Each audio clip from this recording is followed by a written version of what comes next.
On va parler des courbes, de l'homme en courbe. C'est-à-dire que les hommes sont des femmes qui s'ignorent. Ils ont autant de plaisir que les femmes, mais ils ne le savent pas. Ils connaissent qu'un seul plaisir.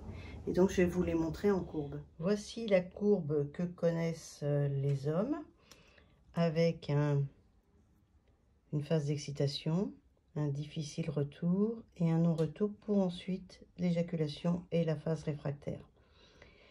Certains hommes arrivent à surfer dans cette zone-là et deviennent multi-orgasmiques.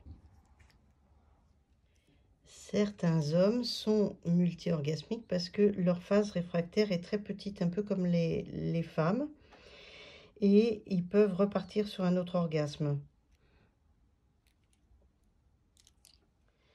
Voici une courbe en plateau que les hommes peuvent avoir. Ce plateau avec des orgasmes à chaque pointe qui correspondent à différents plaisirs. On peut les avoir, ces pointes et ce plateau, dans les orgasmes où on stimule la prostate ou au niveau anal aussi.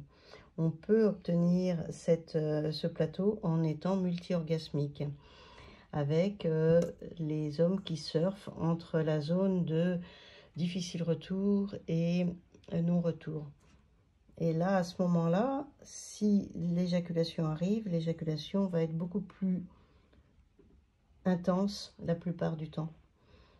De même, quand on associe un double plaisir, c'est-à-dire prostatique anal plus la verge, et qu'on provoque une éjaculation, à ce moment-là, l'éjaculation sera plus forte qu'une éjaculation de base qui est là.